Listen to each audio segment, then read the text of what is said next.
실제로 대종사님께서는 우리에게 이 교법을 벽시만 준 게 아니라 농사법, 활용법, 응용하는 법까지도 다 알려주셨거든요.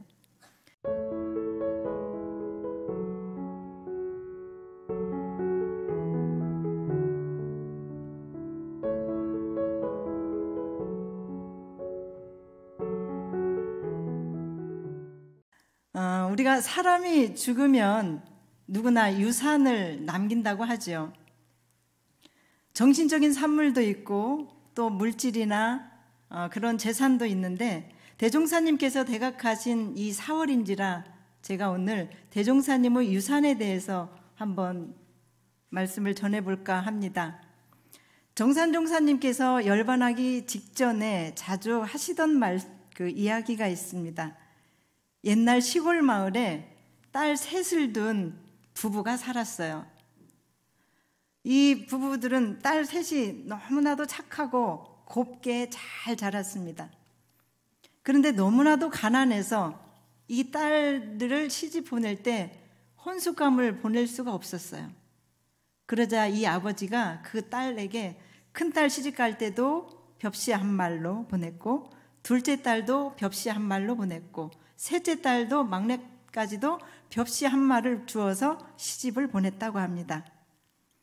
그리고 몇 해가 지나자 어느덧 아내는 그 세상을 떠나게 되고 이 아버지 자신도 곧 세상을 떠날 것만 같아서 시집 보낸 이 세 딸들의 집을 한 번씩 돌아보기로 했습니다. 그래서 첫째에게 가보았습니다. 첫째에게 가서는 얘야, 내가 주었던 그 벽시 한 말을 어떻게 하였느냐라고 물어요. 그러자 큰딸이 아버지, 그거 시집 와서 바로 방아 쪄서 먹어버렸어요. 아버지는 실망한 마음, 서운한 마음으로 둘째 딸 집에 가봅니다. 둘째 딸 집에 가서 둘째야, 내가 시집 보낼 때 보냈던 그 벽시 한 말은 어떻게 했느냐라고 물어요. 그러자 둘째는 네 아버지, 그 벽시가 너무도 소중해서 저렇게 대롱대롱 달아놓고 바라보고 있어요. 이 실망한 아버지 이제 막내에게 갑니다. 막내야, 아버지가 시집갈 때 주었던 그 벽시 한 말을 어떻게 하였느냐라고 물어요. 그러자 아버지, 그 벽시는 의미가 있는 것 같아서 바로 못자리라 했죠. 그래가지고 그 수학이 늘어서 앞들론 뒷들론 전체가 다 우리 논이 되었어요. 막내딸의 말을 들은 이 아버지가 나의 유산을 제대로 지킨 자식은 막내 너뿐이로구나 라고 하면서 이제는 내가 죽어도 여한이 없겠다라고 말을 했다라고 하는 겁니다. 우리네들의 보통 삶을 보면 조상의 유산을 지키지 못하고 패가한 사람이 있는가 하면 혹은 그냥 소박하게 지키다 가는 사람도 있고 또는 조상의 유산과 유물을 날로 부풀려서 가문을 번창시키면서 살아가는 사람들이 있죠. 이 4월 대종사님께서 대각하신 날 달, 또 대종사님께서 이 땅에 크신 성자로 오셨고 큰 깨달음을 얻으셔서 우리에게 유산을 남겨주셨습니다. 대종사님께서 남겨주신 유산은 과연 무엇일까 같이 생각을 해보고자 하는 겁니다. 1943년 5월 16일 이날은 우리 소태산 대종사님께서 총부에서 마지막 법회를 보신 날이었습니다.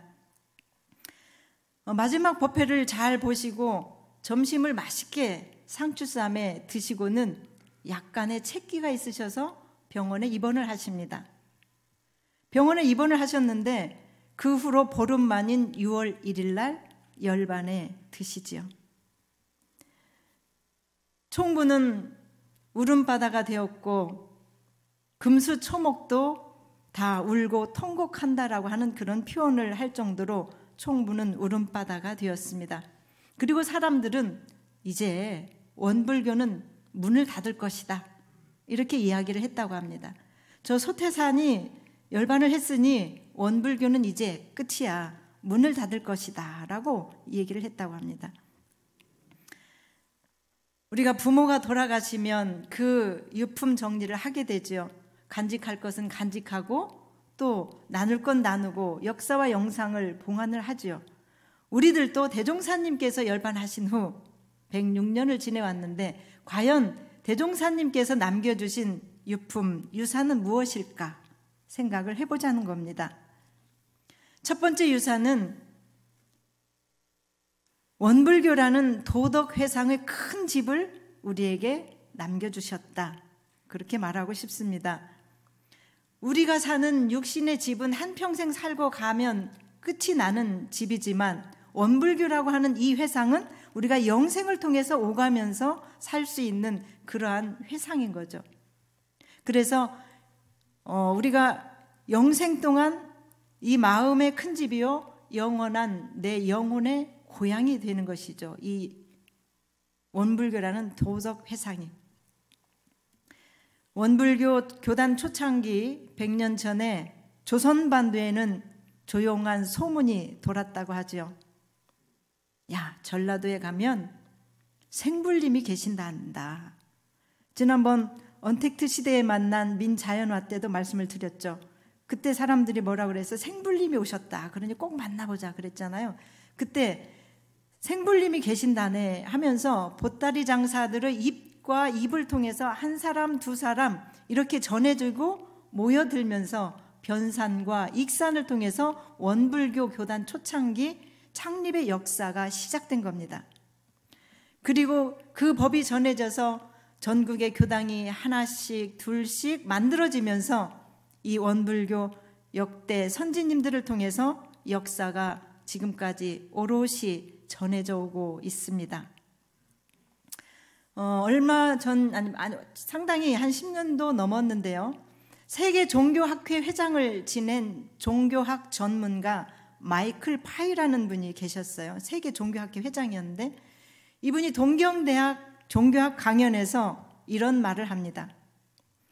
지금의 종교들은 2000년, 3000년씩이나 낡아서 이제는 개혁하지 않으면 안 된다. 그런데 그 개혁의 모델로는 과거 종교들의 미신적이고 혁신적이고 불합리한 점들을 일대 혁신한 바로 원불교가 모델이 되어야 된다라고 말을 합니다. 이렇게 종교 전문 학자가 원불교를 평가하고 있다는 것은 그만큼 대종사님의 법이 전문가들에게까지 인정받고 있다라고 하는 거죠. 종교 학자들의 얘기입니다. 원불교 교서를 번역하는데 이제 서울대 교수였던 백낙청 박사 그리고 미국의 버스웰 교수가 있었는데요. 이 미국의 버스웰 교수는 한국 불교 학자예요. 한국 불교 대가였어요. 그분께서 이렇게 우리 교서를 같이 번역을 하시면서 하신 말씀이 있어요. 서양의 불교가 급성장하지만 현재 수준은 기독교 신앙과 큰 차이가 없이 기복 불교 중심이 되고 있다. 그리고 티베트 불교에 많은 서양인들이 몰리고 있지만 신비적인 요소가 많아서 기독교적인 신앙을 대상만 바꿨을 뿐이지 기복적인 신앙의 형태가 그대로 전해지고 있다라고 평가를 하셨었습니다. 그런데 원불교의 그분 말씀에 원불교의 불공법은 불교를 혁신한 것만이 아니라 세계의 모든 종교를 개혁한 것이다. 그러시면서 감탄의 감탄을 하신 겁니다. 우리 교서를 번역하시면서. 그렇습니다. 인류 역사에 나타난 모든 종교가 신이라고 하는 이 절대자, 부처님이라고 하는 위대한 한 분에게 죄복을 빌도록 가르쳐 왔죠. 그런데 대종사님께서는 인류 역사상 최초로 천지에 당한 죄복은 천지에게, 부모에게 당한 죄복은 부모에게, 동포에게 당한 죄복은 동포에게, 법률에게 당한 죄복은 법률에게 빌라고 하셨으니 이 얼마나 놀랍고 놀랍고 혁명적인 것인가 라면서 종교학자들은 감탄을 한다고 하죠. 그 버스웰 교수가 우리 교서를 번역하시면서 접하는 서양인들에게, 미국 사람들에게 이렇게 알려주면 그 교서를 읽고 너무나 감탄을 많이 한다라고 제가 전해 들었습니다. 대종사님께서 남겨주신 유산은 두 번째 보전인 원불교 정전입니다. 정전을 우리 손에 쥐어 주셨다라고 하는 겁니다. 어느 해인가 성지순례 때 제가 직원들 병원에 있을 때였습니다. 직원들을 데리고 성지순례를 갔었는데 이제 그룹 이렇게 옥녀봉 대각터를 올라가고 있는데 어느 직원 선생님이 짓궂게도 이정표를 돌려놨어요. 뒤에서 오는 팀들이 그 이정표를 잘못 알고 그대로 돌려놓은 걸 모르고 그 이정표를 따라 쭉 갔어요. 가다가 대각터와 삼바째를 못 올라가고 옥녀봉을 못 올라가고 도로 내려오게 되었습니다. 우리가 안내판을 잘못 보면 엉뚱한 길, 돌아가는 길로 가듯이 우리의 이 경전에 우리의 한생길, 영생길이 담겨져 있다라고 말씀을 드리고 싶습니다. 대종사님께서 열반 직전에 그 불빛이 밖으로 나가지 못하게 하시고는 휘장을 치고 무언가를 열심히 쓰셨다고 그래요. 때가 급하다, 때가 급하다 그러시면서 밤이 늦도록 무언가를 계속 쓰고 계셨는데 그게 바로 불교 정전이었습니다. 불교 정전, 지금의 원불교 정전이죠. 대종사님께서 바로 우리에게 정전을 전해주신 것입니다. 대종사님께서 어느 날 대각전에 모인 제자들에게 질문을 합니다. 누가 이 자리에서 8만 대장경을 내 앞에 가져다 놓겠느냐라고 묻습니다. 대중들이 한동안 조용하게 읽습니다. 그런데 어느 한 제자가 우리의 교전을 대종사님 앞에 다 갖다 올려놓으니까 대종사님께서 과연 네가 내 뜻을 아는구나 이렇게 말씀을 하셨다고 합니다. 8만 대장경은 세계적인 문화재죠. 유물이고 유산으로 전해지지만 우리 소태산 대종사님의 정전은 시대와 대중과 생활에 적절하게 쓰이고 실천될 수 있도록 만고불변의 경전이 된 것입니다. 과거의 종교 경전들은 농경사회에 이렇게 만들어졌기 때문에 거기에 적합했겠지만 현대인들이 실천하기에는 참으로 어렵다라고 얘기를 합니다. 대종사님의 이 정전은 앞으로도 우리에게 정신적 성장과 원천을 보급하는 새롭고 위대한 정전으로 산업화 시대에 정보화 시대에 절실히 요청되는 경전이라고 생각을 합니다. 그래서 원불교 교서가 이 정전을 바탕으로 교서가 세계 여러 나라 국어로 번역이 되면서 세계 곳곳에서 우리 교모님들이 이 교법을 전하고 있지요. 최근 출판되는 그 서양의 불교 서적에는 이 말이 꼭 기록이 된다고 합니다. 한국에 가면 현대 생활에 적합한 혁신 불교가 성공했다는 말이 반드시 기록된다고 합니다. 그게 어느 종교? 원불교를 말하는 겁니다. 지금 전 세계적으로 불교가 급성장하는 것은 TV나 뉴스나 신문을 통해서 우리가 잘 알고 있습니다. 전 세계 불교의 당면 과제가 바로 불교의 현대화, 시대화, 대중화가 화두라는 사실도 우리는 잘 알고 있습니다. 그러나 대종사님께서는 초창기부터 뭐라고 그러셨어요? 불법을 시대화, 생활화, 대중화하겠다. 그래서 큰 회상을 펴겠다라고 말씀하신 그 회상에 우리는 와 있고 그 정전을 유산을 두 번째까지 받았습니다. 그렇죠? 세 번째 유산은 불상신앙을 유산으로 주지 않고 이론상 신앙을 주신 것입니다. 불상숭배와 일원상숭배의 다른 점을 묻는 제자에게 대종사님께서 이렇게 대답을 하시죠. 불상숭배는 부처님 인격에 국한해서 후래 제자들로 하여금 부처님을 추모 존숭하는 데 있다. 그런데 일원상숭배는 그 뜻이 실로 넓고 깊어서 부처님의 인격 신앙뿐만이 아니라 그 인격만 신앙의 대상으로 모시는 것이 아니라 우주 만유 전체를 부처님으로 모시고 신앙하도록 한 것이다. 그래서 모든 죄복과 고락의 근본이 바로 우주 만유 전체에게 있다고 하는 사실. 그래서 우리는 저 일원상과 같이 원만한 인격을 양성하자는 것이다 라고 하시면서 교의품 12장 말씀에 밝혀주고 계십니다.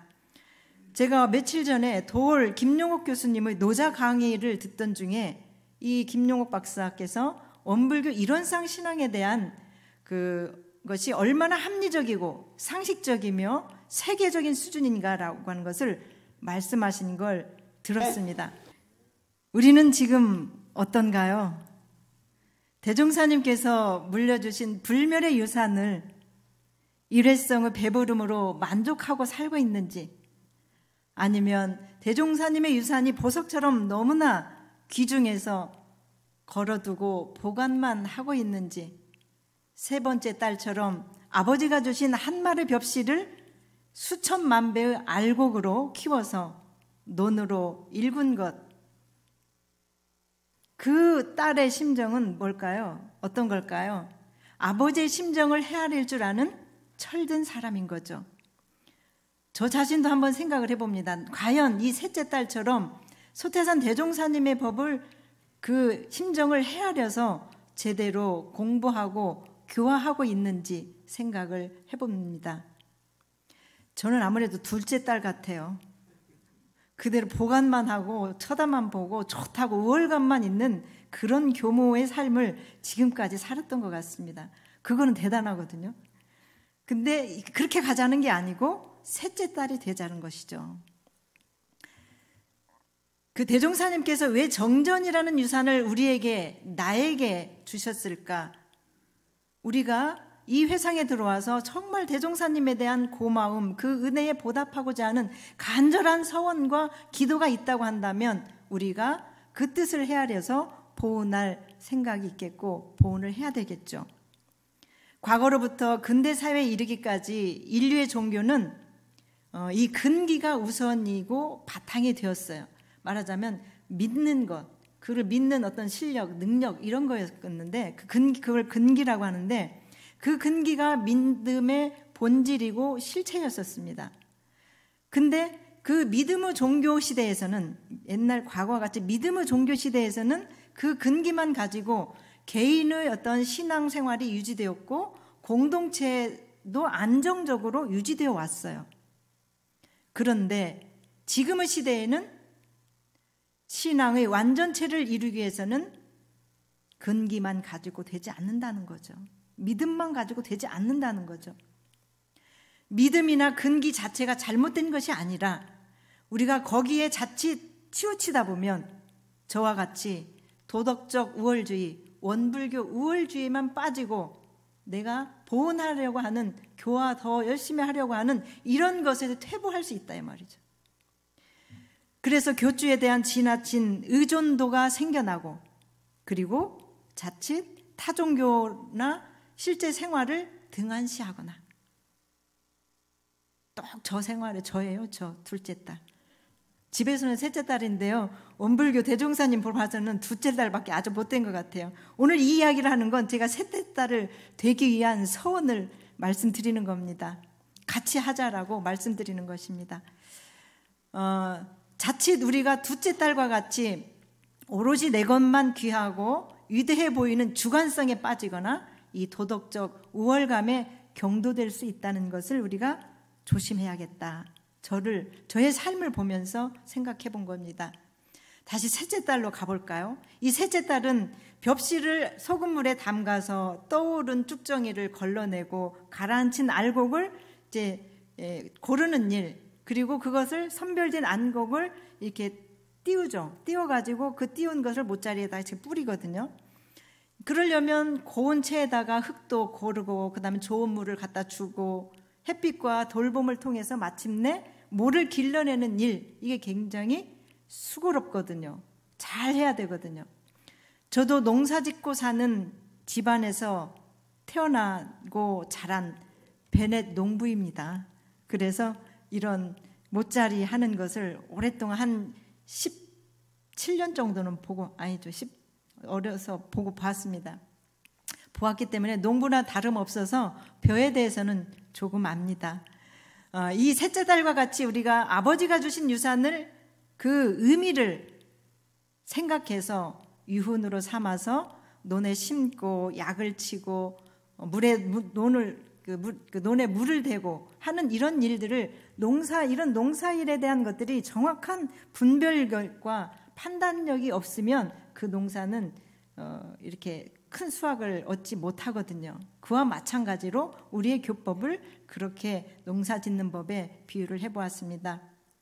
대종사님께서 주신 이 한 말의 벽시를 한 개도 아닌 이 한 말의 진리 말씀을 우리가 어떻게 그저 바라만 보고 있을 것이냐, 아니면 모셔만 두고 있을 거냐, 아니면 실제로 대종사님께서는 우리에게 이 교법을 벽시만 준 게 아니라 농사법, 활용법, 응용하는 법까지도 다 알려주셨거든요. 그 손수 경험하신 바대로 그대로 상세하게 알려주셨기 때문에 우리가 그것을 잘 받아다가 크게 부풀려서 교화 성장을 시켜야 된다라고 하는 겁니다. 지금의 시대에는 교리의 시대 혹은 메시아의 시대가 아니고 혹은 타력에 의존하거나 교리에 의존하거나 교리를 걸어두고 감상하는 고상한 시대가 아니라는 겁니다. 이제 그런 종교는 세계적으로 사회적으로 쇠퇴하고 있습니다. 그리고 개인도 신앙의 어떤 그 확신을 잃어가게 되죠. 그러므로 인해서 미래 비전이 없게 됩니다. 우리가 셋째 딸과 같이 유산을 잘 불리면서 살고자 한다면 우리에게 더 이 교법을 성장시키고 내가 실천하려고 하는 그러한 용기, 교화 성장을 이렇게 시키고자 하는 그러한 용기와 기술적 확신이 필요하겠죠. 기술적 공부도 필요하고 또한 사람을 헤아리고 배려하는 성숙한 배려와 매너도 필요합니다. 이제까지 저도 보면 이 교리를 우리 교리와 우리만의 문법으로만 내가 담아두고 있지 않았는지 되돌아보고 참회를 해봅니다. 기존의 종교가 자신들의 성찰 그리고 사람에 대한 배려, 이것은 곧 종교가 가장 기본적으로 도덕과 윤리의 완성을 이루었죠. 그것이 기본적으로 되어져 있습니다. 그러나 이제는 남은 과제는 그 벽시를 도덕과 윤리를 완전체로 만든 이후에 벽시를 틔우고 확장하는 기술과 같이 사람을 살려내고 키워내는 그러한 기술과 교화 성장이 동시에 우리에게는 양쪽 날개가 되어지겠죠. 도덕과 윤리 완성 또한 교화 성장이라고 하는 기술, 이 양쪽 날개로서 우리는 조화와 균형을 이룰 수 있어야 되겠다. 그래야 대종사님께서 주신 유산을 우리가 부풀려서 이 회상을 번창시킬 수 있겠다. 그러한 서원과 원력으로 한번 생각해 보는 이 대각개교 경축 원불교 열린 날 또 개각 4월이 되었으면 좋겠습니다. 감사합니다.